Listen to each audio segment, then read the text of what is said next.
भारत ने कहा कि हम आपका पानी रोक देंगे। पाकिस्तान ने पानी रोकने के लिए अपनी झील बना ली है। मेरे साथ रियाज हुसैन साहब मौजूद, एग्जीक्यूटिव डायरेक्टर हैं सीबीडी प्रोजेक्ट के। रियाज साहब, इंडिया पाकिस्तान को धमकियां दे रहा था कि हम आपका पानी बंद कर देंगे। पाकिस्तान ने भी आगे कहा हम आपकी सांसें बंद कर देंगे। आपने तो यहाँ पर पानी रोकने के लिए पूरा प्रोजेक्ट बना लिया। जी, एक तो अल्लाह ताला का शुक्र है कि वो हमारा पानी तो नहीं बंद कर सके, लेकिन हमने उनकी सांसें अल्हम्दुलिल्लाह बंद कर दी हैं। अल्लाह ताला ने सीबीडी को ये एजाज़ बख्शा है कि हम सीबीडी के अंदर ये तीनों तरीके आजमा रहे हैं। बारिश होती है, पानी आता है, फिर भी यहाँ पर सेव होता है। ज़्यादा बारिश होती है, ज़्यादा पानी आता है, फिर भी यहाँ पे सेव होता है। कि मानसून के 4 स्पेल्स को लेने की ये सलाहियत रखता है। 4 बड़े स्पेल्स को लेने की सलाहियत रखता है। अस्सलाम वालेकुम, आप पाकिस्तान खबर देख रहे हैं और मैं हमजा जावेद हूँ। नाजरीन, इंडिया पाकिस्तान जंग के बाद भारत ने कहा कि हम आपका पानी रोक देंगे, लेकिन पाकिस्तान ने पानी रोकने के लिए अपनी झील बना ली है। मेरे साथ रियाज हुसैन साहब मौजूद हैं, एग्जीक्यूटिव डायरेक्टर हैं सीबीडी प्रोजेक्ट के। आइए इनसे बात करते हैं। अस्सलाम वालेकुम।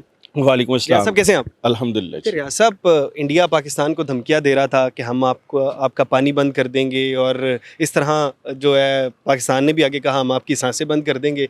आपने तो यहाँ पर पानी रोकने के लिए पूरा प्रोजेक्ट बना लिया। जी, एक तो अल्लाह ताला का शुक्र है कि वो हमारा पानी तो नहीं बंद कर सके, लेकिन हमने उनकी सांसें अल्हम्दुलिल्लाह बंद कर दी हैं और अब वो वाज़े आना बंद हो गई है। अल्लाह का शुक्र है। इसके लिए पाक फ़ौज को हम सलाम भी पेश करते हैं और उसकी क़यादत को भी। दूसरी बात ये कि there are several ways to conserve the water. 3 popular ways that is being used by the world. Number 1 is to conserve the rainwater and reuse it. Second one is recharge the groundwater, artificially recharge the groundwater. And the third one is the efficient use of the water through efficient utensils and through conservative ways to use the water. अल्लाह ताला ने CBD को ये एजाज़ बख्शा है कि हम CBD के अंदर ये तीनों तरीके आजमा रहे हैं।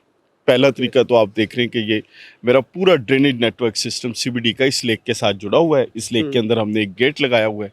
जो ही बारिश होती है हम गेट ओपन करते हैं, बारिश का सारा पानी, जब बारिश होती है पानी आता है, फिर भी यहाँ पर सेव होता है। ज़्यादा बारिश होती है, ज़्यादा पानी आता है, फिर भी यहाँ पे सेव होता है। वो भी मैं आपको बताऊंगा कि जब बारिश होती है तो ये 5 मिलियन गैलन पानी स्टोर करने की सलाहियत रखता है। इसको मैं 5 लाख गैलन पानी यहाँ पर, यानी कि अगर बारिश हो जाए 50 लाख गैलन जी, 50 लाख गैलन। अगर यहाँ पर अगर बारिश हो जाए एक मानसून की, जिस तरह की टिका के पूरे दिन बारिश होती है, मैं यही बताने लगा हूँ कि मानसून के 4 स्पेल्स को लेने की ये सलाहियत रखता है। 4 बड़े स्पेल्स को लेने की सलाहियत रखता है। यानी अगर 400-500 मिलीमीटर बारिश होती है, 100-150 मिलीमीटर के 2-3 स्पेल होते हैं, तो ये कंजर्व कर देगा। अच्छा, खुदा ना खास्ता इससे ज़्यादा बारिश हो जाती है। मेरा अगला सवाल था कि अगर हमने बहुत ज़्यादा हो जाती है, फिर हमने इसको लिंक किया हुआ है थ्रू अंडरग्राउंड अपने आर्टिफिशियल रिचार्ज वेल्स के साथ, जो ग्राउंड वाटर को फिर रिचार्ज करेंगे। 4 वेल्स हैं, 4 वेल्स हैं जी, 4 कुएं हैं जी नीचे। हाँ। जो फिर अगर ओवरफ्लो होता है तो फिर ओवरफ्लो का जो पानी है वो सारा का सारा ग्राउंड वाटर में स्टोर हो जाएगा। तो हमने जो वादा किया था सीबीडी ने कि यहाँ जितनी बारिश होगी उस सारे का सारा पानी या हम यूज़ करेंगे या उसको हम ग्राउंड वाटर का हिस्सा बताएंगे। अच्छा, जो ग्राउंड वाटर होता है, मैं थोड़ा सा बता दूं ऑडियंस को कि ग्राउंड वाटर जब आप सेव होता है वहाँ पर जाकर पानी, तो जब पानी की सतह जब हम यूज़ करते रहते हैं तो वो नीचे होती रहती है। इसी तरह रियाज साहब, और आहिस्ता आहिस्ता जब आप वेल्स के थ्रू भेजते हैं पानी नीचे, ग्राउंड वाटर की सतह जब बढ़ती है तो पानी भी ऊपर आने लग जाता है। अच्छा रियाज साहब, ये बताइएगा, पानी काफ़ी सारा स्टोर है, स्मेल आने लग जाती है, पानी ख़राब हो जाता है, उसके लिए आपने क्या किया? देखिए, आपने देखा होगा यहाँ पे फाउंटेन्स लगे हुए हैं। लोग समझ रहे थे कि शायद फाउंटेन्स हमने रिक्रिएशन के लिए लगाए हैं, लेकिन वो रिक्रिएशन बाई प्रोडक्ट है। जैसे अजान तो आएगी, खिड़की के थ्रू हवा तो आएगी, तो अजान के लिए अगर किसी ने नियत कर ली है तो वो अल्लाह ताला का एक अलग। हमारा इसका पर्पज़ ये था कि स्टैंडिंग वाटर के अंदर पानी ना जमा हो, तो उसके लिए आपको ज़रूरत होती है एरेशन की, या आप फ्लोटिंग्स लगाते हैं या आप फाउंटेन्स लगाते हैं ताकि सर्कुलेशन होती रहे, ऑक्सीजन की मिकदार कम ना हो। जो ही पानी में ऑक्सीजन की मिकदार कम होती है तो बदबू आना शुरू हो जाती है। तो उसके लिए हम ये फाउंटेन्स को चलाते हैं। फाउंटेन्स के साथ साथ रियाज साहब आप दिखा भी दें ज़रा, वो कौन सा? ये फाउंटेन्स जो आपको चलते हुए नज़र आ रहे हैं जी, ये फाउंटेन्स चलते हैं तो उसकी वजह से एरेशन होती है। ये तकरीबन 15 दिन हो गए आप यहाँ इसके पास खड़े हैं, आपको ना कोई बदबू नज़र आ रही है, ना कोई और चीज़ नज़र आ रही है, ना कहीं नज़र आ रही है। उसकी वजह यही है कि ये फाउंटेन्स को हम चलाते हैं तो उसकी वजह से ये बदबू पैदा नहीं हो रही। 15 दिन पुराना पानी है ये, ठीक है जी, ऑलमोस्ट ये जो पिछली बारिश हुई थी ये उसी का पानी है जी। और ये आपको सतह इसकी काफ़ी कम नज़र आ रही है क्योंकि हमने ये सारा पानी यूज़ किया। हमारी 2 बिल्डिंग बन रही हैं, एक हाईक्यू डेवलपर्स और ज़मीन डेवलपर, ये दो हमारे बड़े डेवलपर्स यहाँ पे कंस्ट्रक्शन कर रहे हैं, तो उनको बहुत सारा के लिए यहाँ से पानी लेके जाते हैं। यहीं से पानी वो आते हैं, अपनी लॉरीज में भरते हैं और इसी पानी को इस्तेमाल करते हैं। अच्छा, एक और चीज़ मैं ऑडियंस को यहाँ पे क्लियर करना चाहूँगा कि होता यूँ है कि जब हम देख रहे होते हैं इस तरह पानी बहुत ज़्यादा स्टोरेज होती है, तो हम कहते हैं क्या ये पीने के लिए भी इस्तेमाल होगा?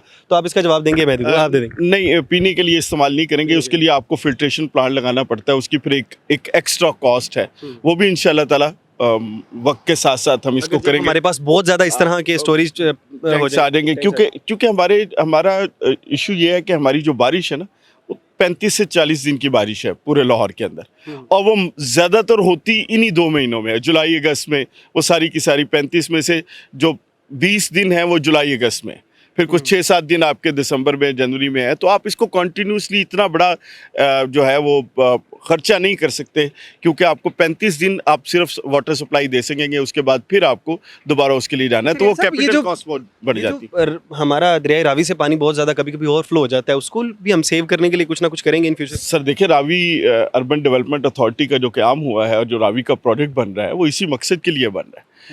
उसमें आपको बताऊं 1 बिलियन लीटर पर डे जो है वो पानी स्टोर होगा, तो दैट्स अ ह्यूज, उसमें उसकी सीपेज भी है, एवेपोरेशन भी है, तो उसका एक बहुत बड़ा कूलिंग इफेक्ट आने वाला है। वो 3 बैराजेस के साथ जो पूरी रावी अर्बन डेवलपमेंट अथॉरिटी काम कर रही है, उसका यही पर्पज़ है। एक तो ग्राउंड वाटर आपका इम्प्रूव होगा, आपकी एयर क्वालिटी इम्प्रूव होगी, एवेपोरेशन बेहतर होगी, तो वो कूलिंग इफेक्ट आएगा। तो जो टेम्परेचर 2 से 3 डिग्री आपको 47 डिग्री होता है, फील 50 होता है, तो वो रिवर के पास आपको 47 डिग्री, फील आपको 45 होगा। तो this is the positive impact that will create Ravi river front.